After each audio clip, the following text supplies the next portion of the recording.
Okay, picture this. You've taken a break from your life of hardcore gaming, and you've decided to go to a party, interact with some of the commoners from your town. But it hasn't gone as planned. There's couples dancing in front of you, sharing drinks, and you're sat alone in the corner, left thinking, nobody here knows I'm a Sonic.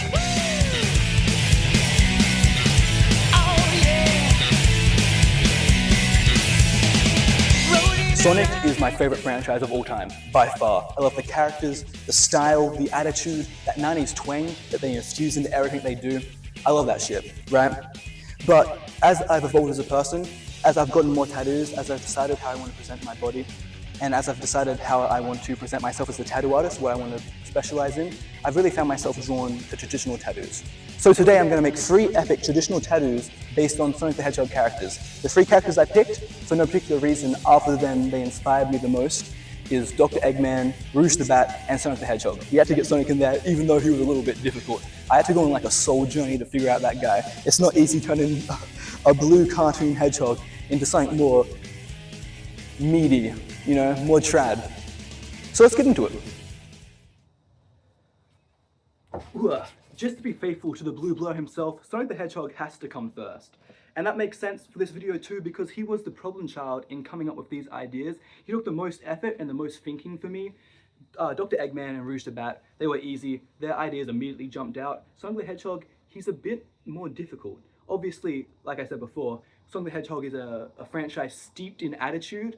And other than that attitude, Sonic the Hedgehog doesn't have much going for him. He's not like other traditional characters who have like a special symbol or uniform or weapon in their games. So the 2 things I decided to use as inspiration for this tattoo was his most iconic attack, the spin dash, and the Sonic the Hedgehog logo. Now, there's something that I don't like about just black and skin color tattoos that don't have any shading. It just doesn't look that good to me. So I didn't want to just do a 1-to-1 ratio of the Sonic the Hedgehog logo. That would also be boring. But I thought that a good place to start with inspiration would be the spin dash. Now, this entire design just came to me in a flow state. I didn't really have any ideas going into this. I was just like, okay, I've got the spin dash ball and I got the logo, and that's all I've got in my head. So I just started trying to draw Sonic in a spin dash in a kind of like angular trad style. And I came out with this spin dash design that I was pretty proud of, but I thought it was a little bit boring and like it was missing something. It wasn't particularly Sonic, it was just a spiky ball. And so I decided to make it more obvious and imply movement by giving this tattoo a trail of smoke and a line. And I thought it would be a really cool idea for this to be like a band tattoo, where the line goes all the way around your arm, and you have the small little Sonic ball just out whichever part of your body, facing whichever direction you want. It's your tattoo, you decide, and then a little trail of smoke coming off. Now, I thought this was a really fun, cute design. I went through like multiple iterations. Obviously there's the colored version, the non-colored version. I tried to figure out some good shading for this. I actually got a lot better at shading later on this video just by designing these tattoos, which is great. This is what I want to do this for. I want to get better at tattoos. But I tried to do a shading version of the ball, just like the plain ball by itself. That would be really interesting and cool. But I couldn't really figure it out or get it down pat. It wasn't really clicking for me, it didn't look good, so I just stuck with the black and white without shading because, I don't know, I don't think that's a good idea. I don't think that looks good in tattoos, but I couldn't figure out how to make the shading look good either, so I decided to keep it with the black and white because at least it looked clean, you know? So this is the final product for the Sonic the Hedgehog tattoo. I think it's actually pretty good. I'm pretty happy with how it turned out overall. I wish that I could get some better shading in there, but it looks nice and clean. I actually quite like the cleanness. I like the shapes that I put on the smoke trail at the end, and I think it'll be just a really nice band to have around your arm in the end. And so I'm pretty proud of it. Okay, now let's move on to our second tattoo. The big bad, the big villain, everyone's fucked his wife. It's Dr. Eggman. Now, Dr. Eggman was super easy. I got this straight away. Now, my obvious reference would be the Dr. Eggman logo, because I thought this one would actually just be really cool. Just have the logo that just goes on all his little Robotnik robots. I thought that would be an awesome tattoo, but I thought it was kind of boring in its shape. I think it was far too perfect of a circle, and I also noticed that, you know, Dr. Eggman makes these kind of faces with like bent brows, you know, and a bit of a smirk. And I thought I wanted to incorporate that as well as a part of the design, just because, you know, That's that's awesome. That adds more character, and I think that'll make it more of a fun kind of rough style tattoo. So I actually did three versions of this tattoo. I only stuck with two of them.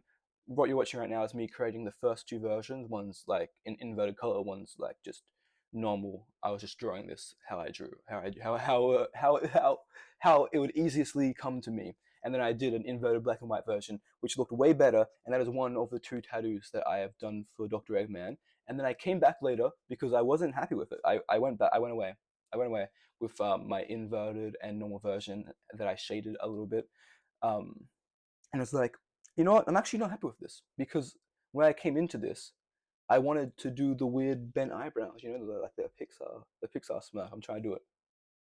I don't have face control. The Pixar smirk. Whatever, however you do it. The Pixar smirk. I want to get like the bent eyebrow into design, even though Dr. Robotnik doesn't have eyebrows and his eye sockets bend. I mean, look, I can't even move my eyebrows. Moving your eye sockets, that's top G shit.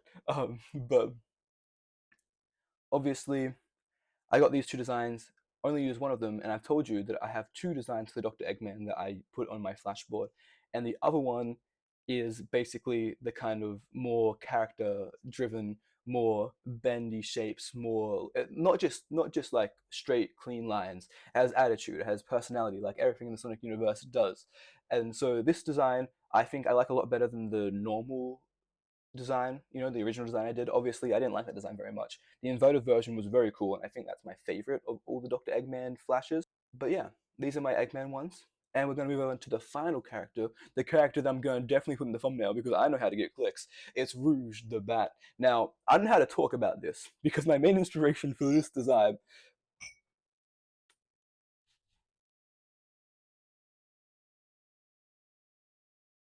it's she has a heart in that area.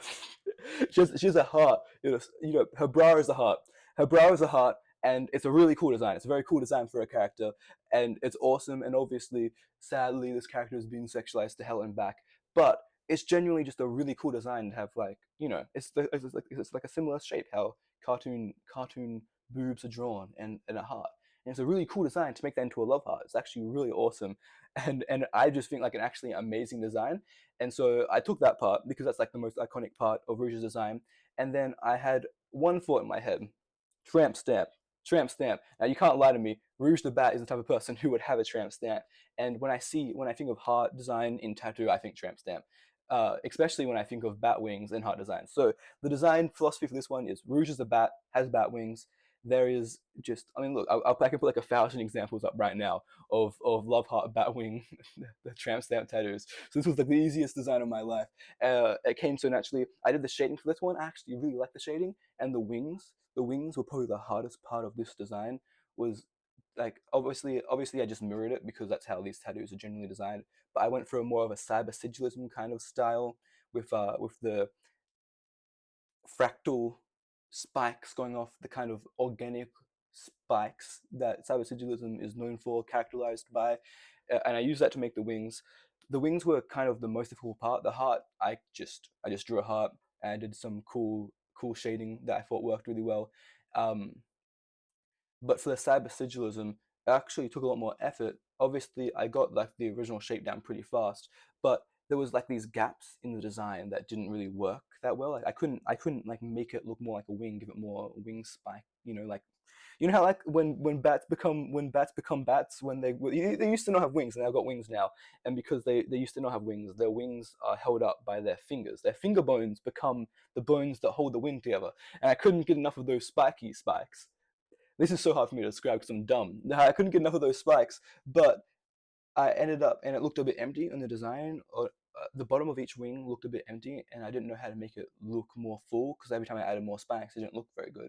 So I ended up adding these little swirls here, which I think work really well. And for this design, my favorite one is the colored in one, which is surprising for me because I am not personally on my own body a fan of colored tattoos. There's been a few people who I've seen who have like really amazing color tattoos. There's a tattoo artist I know called Luck Hardy. He is amazing. He's amazing. His color tattoos are like epic. If you see people with like full sleeves of his designs, it is just the coolest thing in the world. I don't tend to go for getting color tattoos myself, but I think that of the designs here, if I was to see someone with one, I think, you know what, I think they both would look really good. And I think the main reason I have a bias towards the color one is because the inside of the heart kind of just looks bland being white, and I think if it was on a person, on someone's skin, it would actually look really cool. So these are my tattoo designs, my Sonic tattoo designs. I hope you enjoyed this video. I'm going to be doing this a lot more for a lot more different series. So if you want a series that you want designed for tattoos, comment below.